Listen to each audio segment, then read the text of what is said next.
Good. Jolly good. Just got a quorum, Lawrence. Yep, I'll just prove we have a quorum. And that we're nicely spaced out. You've been popping pills. Right. Where's John? We have a lot of apologies tonight, and the last apology I got was at a little after 6 o'clock when my phone rang and Mr. Veltmeyer said he gives his apologies. We don't have a El Presidente. So rather than try and commandeer one of you to chair the meeting, I thought, no, bugger it, I'll just chair the meeting from here and we can carry on. So I shall open the meeting. It's 8:05, we're 5 minutes late.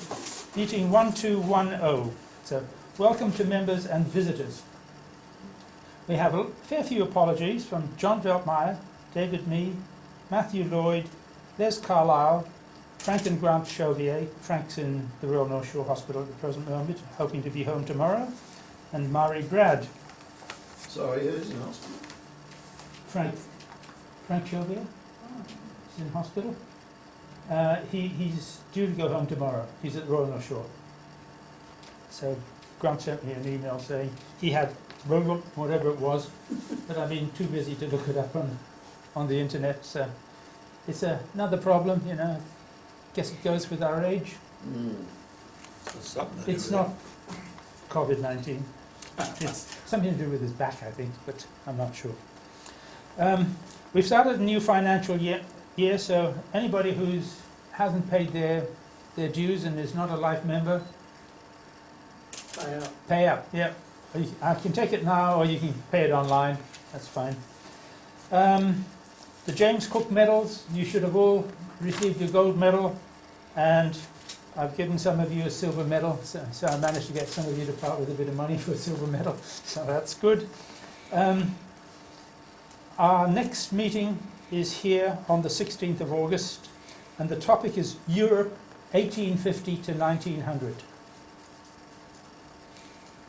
So that covers a big territory. So I'm sure we can all find stuff. I mean, Ross might even be able to find the postal note equivalents of that period from the European countries. I'm sure they had some sort of chit system. And is there any other general business anyone would like to bring up? No, in which case the topic for tonight is Before we tokens. start, we obviously missed out on the conference this year. Yeah. So we have a conference next year. Yeah. Queen's birthday next year. Right. So I've already booked the rooms. When I was speaking to the people, they're cancelling this year. I said, but we'd like to come next year. And they were quite happy to have us next year. They obviously had, must have been a tough time for them because they had lots of cancellations and no one was travelling. So, I mean, you know, they're the new owners. You know, they weren't the people. I think they've been there about a year. But, so they're the new people, but they seem pretty efficient. And the lady who runs it, Maria, she answers emails, which is, you know, bloody good. I mean, a lot of people, you send them an email and you sort of wonder, did they get it? But now she... read receipt on, that way you know they opened it. Yeah, I hope they stay on. But it would appear from my discussion with her that they do have conferences there during the week. So it must be some of the local clubs or something must meet there for a lunch and have a conference on what next, because she was mentioning they had some sort of conference rate and things, so that was good. So yes, we will be going Queen's birthday long weekend next year. So start planning the papers you're going to give, including yourself. Yeah, I'll try to do it. I'd like to say this, but I didn't do a paper. No, this time I out. thought that was really disgusting. But the thing was, what I did read, and some of them, what was it you did, Ross? I found it most interesting, actually. I've sat there for several days and reading them all and all the rest of it, so the I papers quite went enjoyed well. them. It was I had a sort of expectation when I started it that, you know, we'd get 5 or 6 papers and what next, but we ended up getting 30 papers. Now, granted, Ross put in 3 or 4, and I did 3, and, you know, Judy did a couple and what next, but all in all, it really went very well. And the feedback has been good from, you know, from all the members, and there was a good contribution from people who don't go to the conference, which was really good. I've had a few inquiries, like Peter Lane has already suggested, said, next year, rather than just the conference papers, why don't we have this virtual conference papers as well, so that the people who can't make the conference can also contribute? And I think that's a good idea. And my little brain is ticking over, because at the last conference we had, I videoed it, and we had the YouTube videos of all 8 sessions. I think there were 8 sessions. We have 2 sessions in the morning, 2 sessions in the afternoon, Saturday and Sunday, so there's 8 sessions that are recorded. And my plan for next year is, after the conference finishes and we get back on Monday, I'll start making videos of them, and it'll be session by session. So each day we will present 1 session. So that'll be Saturday morning before morning tea, Saturday morning after morning tea, you know, Saturday afternoon, first session, second session, etc. So that should be 7 or 8 sessions, and then after that we'll go on to conference papers by everybody else. So, you know, we'll see if we can get another 30 days with a paper a day. But it's all good advertising, and the members seem to appreciate it. I mean, nobody's been rude enough to say, what a waste of time. You know, but, yeah, I think everyone really enjoyed it, and we've got feedback on a lot of the papers. Will those papers be online? They're now online. No, that's for members. No, they're online for everyone. Are they? Yeah. Everything in the library and everything in the conference page is available for everyone. So you can go into the ANS library. Blogs just surfing the net. You can find it, yeah. Yeah, you can You'll be find able it. to find it. Yeah. Okay. So we hope that there. I mean, if you look at the library, there was an article by Peter Lewis up in the Gold Coast, who wrote 1 tribute penny or whatever it was, I can't remember, or 30 pieces of silver, or widow's mite. You know, it's one of those biblical coins. Yeah. And he wrote an article in that. And Wally Holt, who's not a member, but who's a member of Asan, the ancient coin people, sort of disputed it, saying, so I said to Wally, everyone's entitled to their opinion. Now, you trying to find flaw with that and sort of, you know, saying this doesn't fit and this doesn't fit. Put it on the paper. So he wrote an article and I put it in the library as well, so it's there. You know, you can say, what a load of rubbish, or you can say, you know, this is good, but being constructive or whatever, it's fine. Yes, I hope, you know, the library is there, and I'm hoping that we sort of tend towards Australiana, but it's there for whatever members want to contribute. And it's starting to look good. So, you know, thank you all for your contributions. I think we are right a round of applause, isn't it? Definitely. It went very well. Right? Yeah. Yeah. Very good. But, you know, so next year, I hope will be even better, because we'll have some videos of the conference. You know, it's always nice to see the members actually presenting their half an hour on their talks. So that's good. That's one reason why I doubled up, because I thought, there's only going to be a few that all respond. And it was just But incredible. The response was slow. And when we started, you know, I was happy to take your second and third and then the fourth, because I wanted to try and flesh it out. And it went for 30 days. You know, the very last one was my 3rd article, which was on the 6th. So we started on the 6th and we finished on the 5th, I think it was, which was the very last one. So We went a full 30 days, 30 talks. Good. And some of the papers are quite extensive. Oh, they were good. Yeah, Yeah. it went on and on and on. Yeah, Had to and do you some know, they fa- were had to well do some researched. fast reading, it was getting late. If you're into polymer notes, the one from Alan Flint that I jagged. Yeah, that was good. And just out of accident, I hadn't been in touch with Alan for decades, but somebody had sent me this funny polymer note that I wasn't familiar with, and I decided to bounce it off Alan to see what he thought of it. And he said, oh, look, I covered that in a conference that I did for the IVNS a couple of years ago. I'll send you the paper. So then, I asked him if he'd mind if I'd just added a little bit to it and put it in our conference for June this year. Yeah. No problem at all.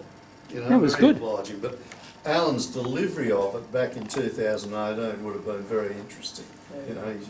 He's a great talker.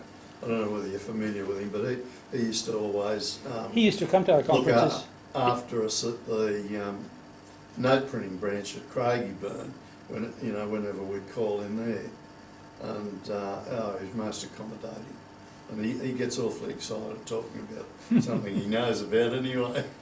I noticed with all yours a little caption at the bottom. If anybody has had one of these things, I could be interested. No, I didn't. I just said I was interested in recording it. I just put in another little phrase on it. Well, things have popped up. It's Yeah. quite amazing, Yeah. the response that it really is. Yeah, fair enough. And it just throws me into another Spin. Right, so tonight's topic is tokens and trade money. Did anybody, plus recent acquisitions. So, did anybody bring anything? Yeah.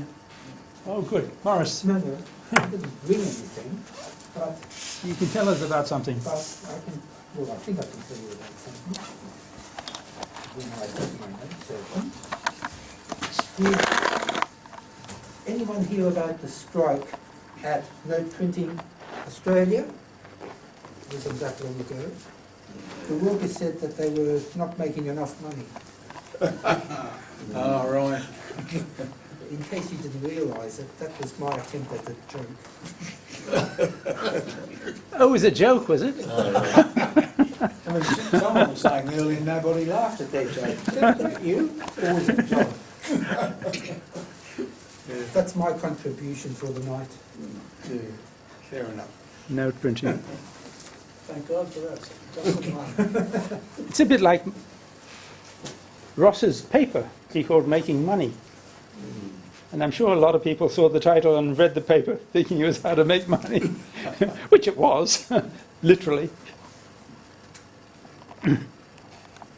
Yeah, well, Alan went to the trouble, like he only had a portion of it. Read that Making Money. It turned out that it was in his library. He's moved with his wife to one of those smaller houses, probably on an estate. But his library's with his daughter. So he went to the trouble of going to the daughter's place and finding this and then mailing it to me, the whole box and dice. And admittedly, the illustration, it was a staff magazine, so admittedly it was in black and white, but most interesting.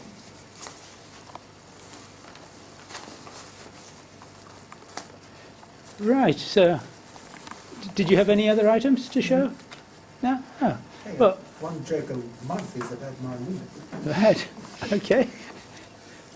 Ross, Well, you want to push me along with postal notes, oh, we want something for tonight. Try and read, night people. I did our 35th anniversary journal. Can I take the journal and show Yes, it certainly on can. there? Yeah. Which side do you want to start with? I can start with the front page if you like. That one?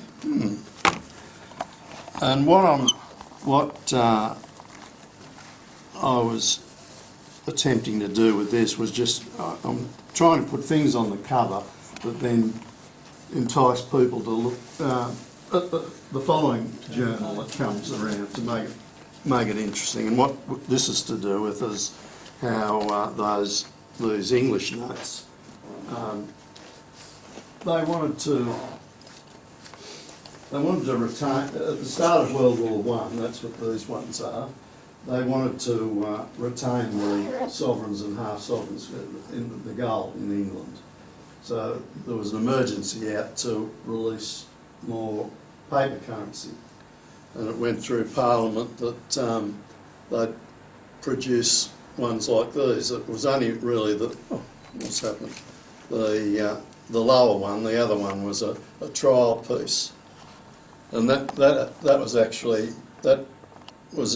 came out of a Sphinx sale, I think in 2010, and went for about £5,000. And it was out of the, I can't think of his name, but he was the governor of the Bank of England. And that's who printed the postal notes as well. Bradbury? No, he was a secretary, I think you'll find. But, and then also, of course I had an Australian interest that I'll continue on with, Australia and New Zealand. Can you get the New Zealand one, please, this one? Start with the New Zealand. And these were most definitely to take the place of banknotes. We go back to 1890, about 1895 for these, and they went through till 1908.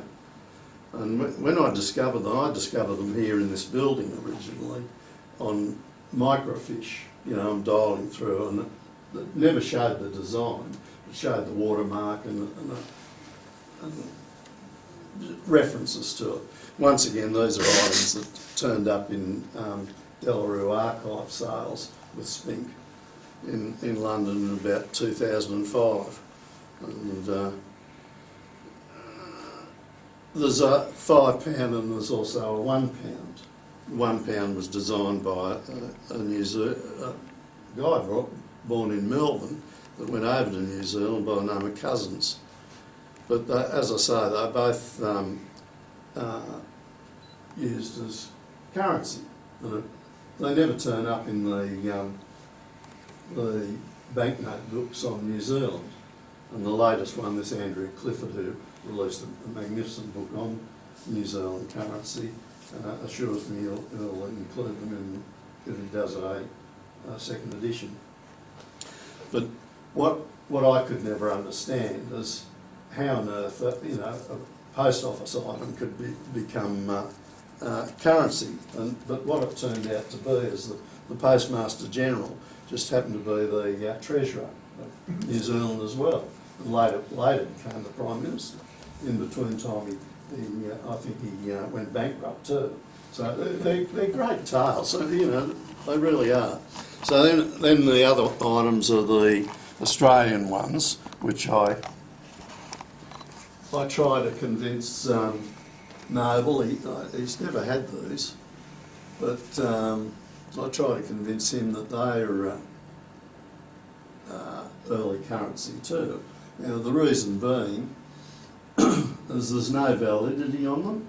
These items started in, the Queensland one started in 1880, and they definitely did circulate as currency, fractional currency. There was a shortage of them. There was a shortage of getting currency out to the furthest parts of Queensland, and these definitely served as a purpose. And then they started off in 1880 and went through to about 1892, the Queensland ones, and then the West Australian one, they followed suit and came out in 1887 and went right through to Federation to about 1900. And as I say, there's no form of time limit on them, and they're made out to bearer, and as far as I'm concerned, they're fractional currency. They're in small denominations, which suited people. Because taking coin, there was always a shortage of coin in the outer parts of like the state of Western Australia, and they're exceedingly rare. Like that, the West Australian one, that one sold in Western Australia for about $10,000. So that's my interest is with the postal notes, and it's opened up real extensions as far as camaraderie, and like one of the papers that I put in the submitted for the June one, I got a reply from a fellow down in Melbourne, and he's got a most interesting, he's in the militaria, named Malcolm Johnson, and he submitted a paper, a joint paper with someone who we haven't heard of before, I don't think. On the Theatre Royal. On the which? Is in Victoria, the Theatre Royal, where his Yes, paper was, yes, was it yes. English or That's Australian? right. And he says definitely Australian. Yeah. And he's popped me in a real dilemma, because he's on his website, I think it's called Mal's Coins, and he covers the militaria extensively. And lo and behold, there's a 1950 postal note from Australia, which in itself quite thereabout. Not a great rarity at all. This thing was issued in Japan, and what it's all to do with is that British occupation after the First World War. But where that takes me to is it's made out to a Rex Allison of Williamstown. And I think, oh, well, you know, let's try and find out something about Rex Allison. And Rex Allison turns out to be a guy that was highly involved with philately in the Cinderella section of philately. And we're talking about a guy that was born in 1905, joined the Navy at 15 years of age, and lo and behold, somebody sends me a black and white photo of him. Remember how we've had the queues for the mint products and that at the coin fairs and that? Well, this was a fair held in the Melbourne Town Hall in 1934, and here's Rex Allison in uniform, first at the table to get this commemorative cover with it, and naming the post master, the people from the post office. So then you find, you go a little further, and lo and behold, you find a newspaper articles about him, and one particular one's about how he's been consulted to find out the Australian who's got the British Guiana, bought the British Guiana 1 cent magenta, right, the most expensive piece of paper in the world. And it takes you down that avenue, and only today I got a reply from somebody, because back then, that was in the, I think in the 1950s, the paper articles, but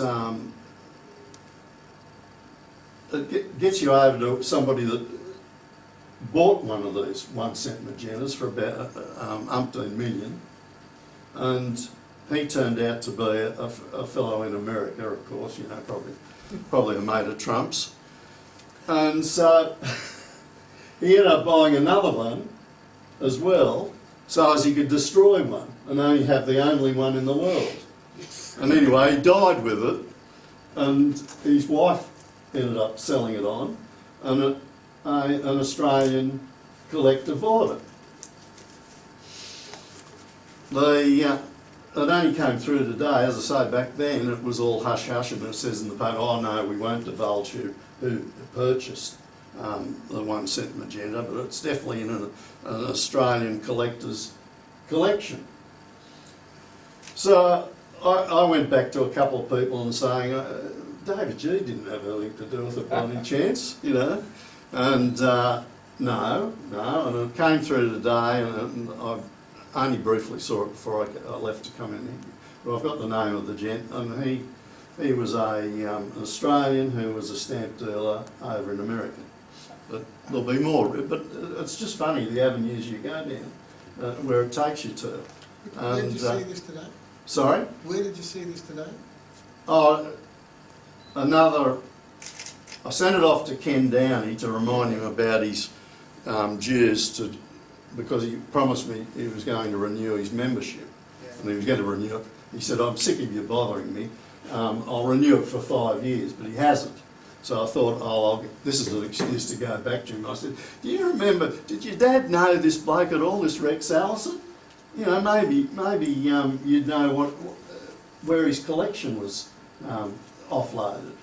So anyway, Ken referred it to Gary Watson of Abacus, and Gary came back to me with all the information.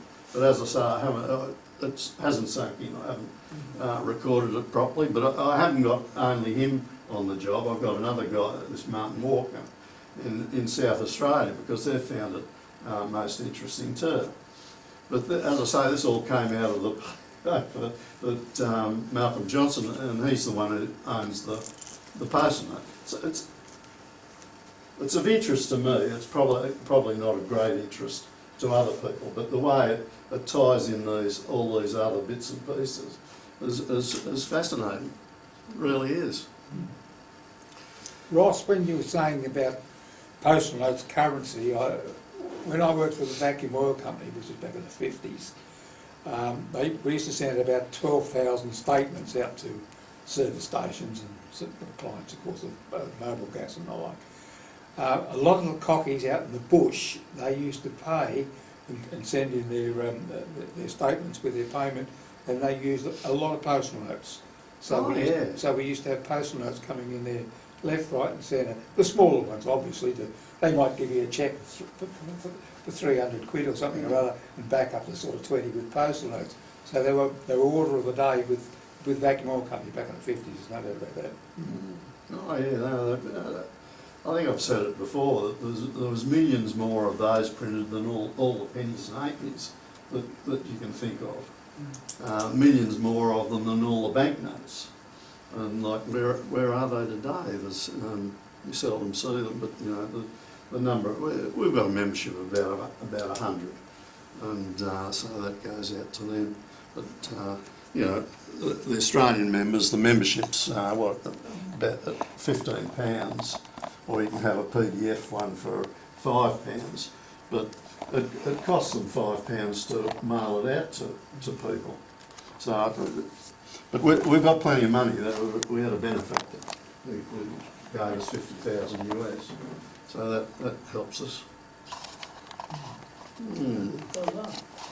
All righty.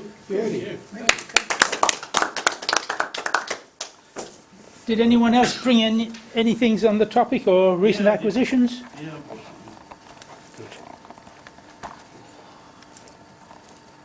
Turned out Max Stern bought the collection from this chap.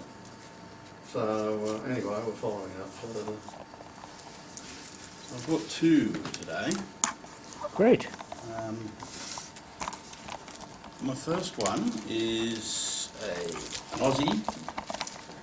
It's in Renix. It's just one of the Iredale Sydney Ironmongers of New South Wales. Can I show it on the screen? I'll hand it over.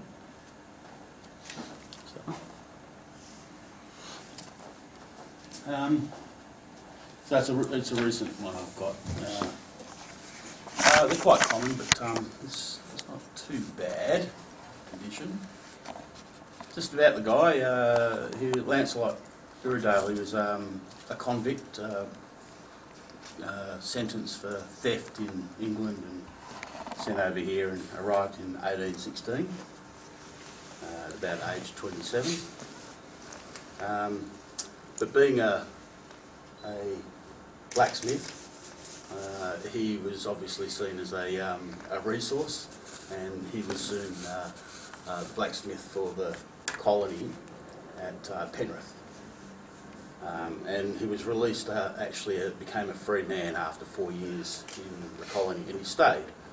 And shortly after being released, he started the company, Iredale Ironmongers. And basically he was in George Street, and he moved a few times over the years, but it's actually quite an interesting story. As he was developing his business and getting very popular, he was taking on growing, getting a lot of people, employees and things like that, and he brought on a partner, Frederick Lassiter. Oh, the Lassiter's lost gold. Yeah, and this young guy was brought on because of his financial and financial knowledge, and wanted to be able to use that gentleman to bring the business along. He ended up buying or taking over the company and started growing it, and his name was Frederick Lassiter. That's it, Frederick Lassiter. So that was in 1864. It was renamed Lassiter's and Frank F. Lassiter and Co. And the story still goes on. As that developed, it got taken over by, later in the 1900s, by Anthony Hordens and Sons. Yeah. And then they got split off to Lock and Kirby, and that became BBC, and that became Bunnings. So, yeah, the first Bunnings coin. What metal is that? That's just bronze. Bronze token. Yeah. Yeah, bronze token. Yeah, so we have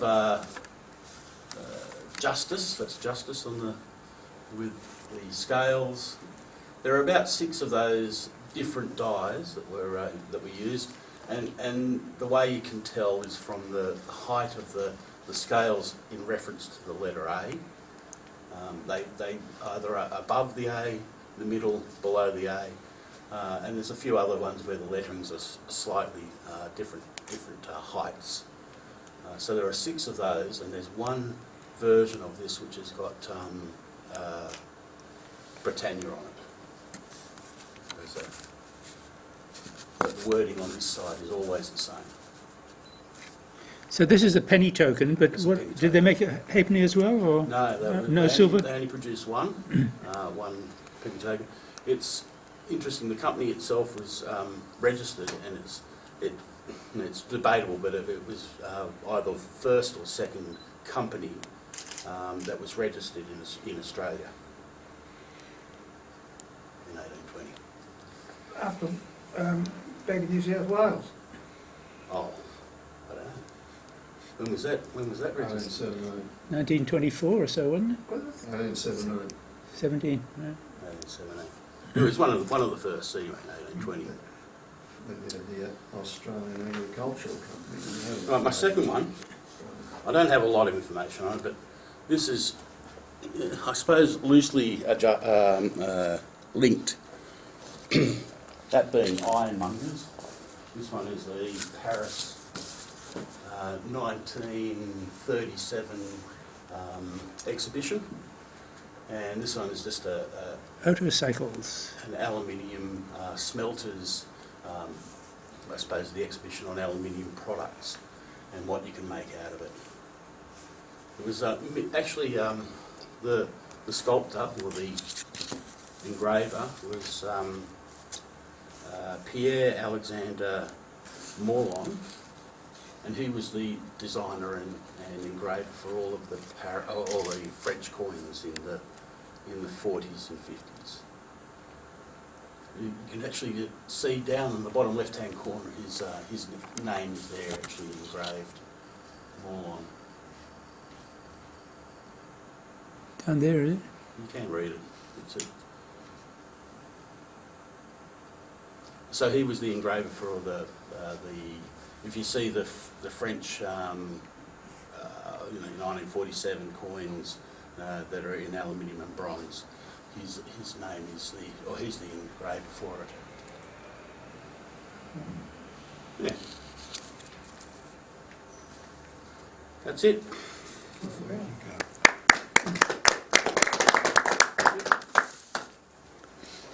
Any recent acquisitions?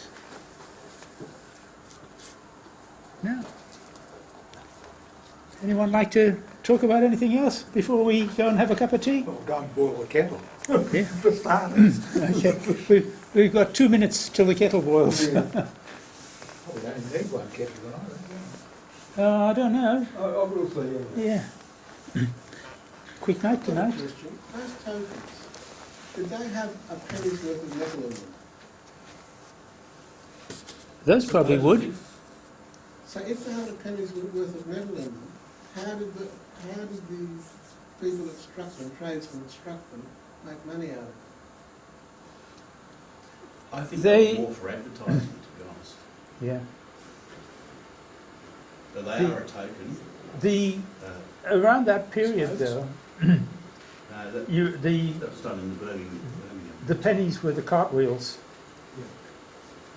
The cartwheels were 1790s to early 20s, and they were big, Chunkier. big chunky blobs of There wouldn't metal. be a penny's worth of metal in them. So that wouldn't have a penny's worth, but it would have a value because they've said this is worth so much. Yeah, they have the Well- value because the trader.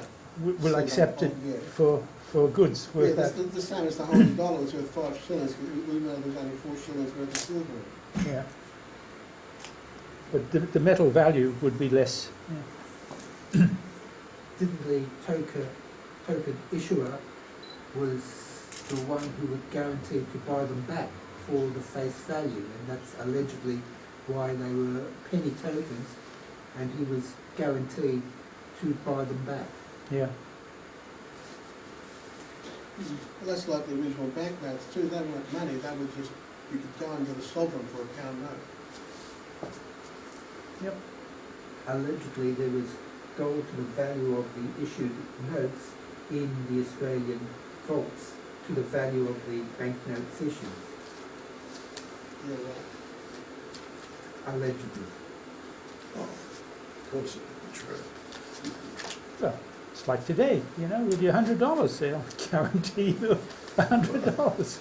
I really wonder, No, I they're don't right, understand that's what I economics that closely, I really wonder what is going to happen, because it did used to be gauged by exactly what you're saying, like. Used to be the value. They had to have the a metal pound's value. worth of sovereign, or a pound's worth of gold. Penny's But worth. today, The silver you know, penny. they just keep talking about printing more money. Well, what they recently said was for every person in Australia, there are 14 $100 bills. I never see a $100 bill. Even the druggies prefer 50. There's a couple on the table, I think, over there. Yeah, but where are all these banknotes? Mm. I mean, how often do you get $100 bills? Thankfully, I don't get them out of the ATMs. And all the old notes had, I promise to pay the bearer on demand. Mm. Yeah. These ones don't. So much in The modern gold. ones don't. Yeah. Well, if you look at modern bank notes, that has been removed. Yeah. So Sure. they aren't guaranteed by anyone. But they're accepted by everyone. So while they're That's accepted true. by everyone, it's convenient. They're guaranteed to. I think their days are numbered, though, or the coins are anyway. Well, there's Well, that's what the Reserve Bank lots of has said shops now recently. say tap and go. Yeah. They won't accept banknotes. Well, And the that's Royal almost- Australian Mint was saying they're just not making Australian coins at the present moment because there's no demand. The only coins that the Mint is making is for the different South Pacific nations and things that they make coins for. They're not making Australian ones because no one's using coins. We're all They'll using get their tap. comeuppance when the banks go broke. Yeah. Be- That's why- Just as few coin collectors left. Although there was a news report a few weeks ago where there were a few very large cash withdrawals, and by very large they were saying up to $100,000 in cash was being pulled out of certain bank accounts. And the only explanation I heard for the process was that maybe some people were trying to get their assets down so that they could get a pension. No, Whether or not that was true, I don't know. Well, apparently, in countries where they have negative interest rates, if you've got a lot of money, if you're a big company, it's better to take everything out in cash put it in a strong room, because at least that way it's not going down in value. But money's still worth less every year, Yeah. buys less every year. Well, what surprised me was when people were being laid off, the day after, they were in the queues to get this $1,500. And I'm The job thinking, seeker and job keeper. yeah, and I'm thinking, doesn't anyone have any money in the bank? And there was a report that said a large percentage of people could not find $300 in cash if they really needed it now. And there was another one that said in a couple of days people could not get together $3,000. Maybe on another generation, but a lot of people are living week to week. Well, if you're in the gig economy, you get paid as little as possible. Now, so one of my friends was saying, using some economic thing, and they were asked, what do you think the basic wage is here in Australia? And people started this, that and the other, and the guy... It's on.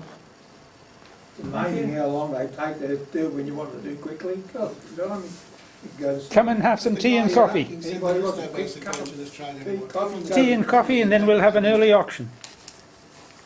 Yeah, well, what I couldn't understand was why are there so many big We're having a good companies discussion not paying On- their employees the true salary? on Oh, everything. there's so many changes. Value of money, But, you know, it'd be awfully difficult to promises keep to up pay with in. all the changes. It's not straightforward, Yeah. Morris, because people have Luckily, we're all these honest. flexi hours and such different types of employment. When It'd be a you, nightmare to try and keep when you track of it. employ someone, you say, well, you are on this award, Mm. and you get this money, but you hear, oh, they haven't paid their employees $300 million. But the other thing is, if you're desperate for a job and they say, look, the award says you get $30 an hour, but I'm paying you 15, take it or walk. What do you do? Some would say, no thanks, I'll stay on job seeker or job keeper, and they get paid more money. Yeah. I've never been on that night. When I left school, to save up for a car, I didn't care whether I was being paid 50 cents an hour or $2. Well, no, well, that's right, but the thing is, because people are willing to, also sometimes have to accept those lower wages, Yeah. that's why the wages are kept up. Today you accept it and then you tell the government they're not paying me enough. Well, it's very hard, because then, you know, it's, And the employer gets fined a lot of money for being stupid. well, that's if they get caught out, but the thing is, sometimes the amounts are so small. There was a guy who knew his daughter got a job at a coffee shop, and then after a couple of weeks, the guy wasn't paying her properly, and after a couple of months actually, he just sacked her. So he owed her money that he said was going to pay, but it would have cost more to chase it up in the courts than she was owed, and that's why the guy sacked her after a certain amount of time, so the money was too low for her to chase it up. But the government's paying some of these employers to even At the moment, yeah. to employ these people. At the moment, yeah. To keep them on the books. They don't want the unemployment to rise, mind you. It's pretty Well, big thank as it goodness is. iron ore's up over $100. We're getting Yep. plenty of royalties from that. And the coal's still going. Somebody showed me an app the other day. Have you seen an app, Find a Ship? No. You're probably not interested, right? Well, this guy actually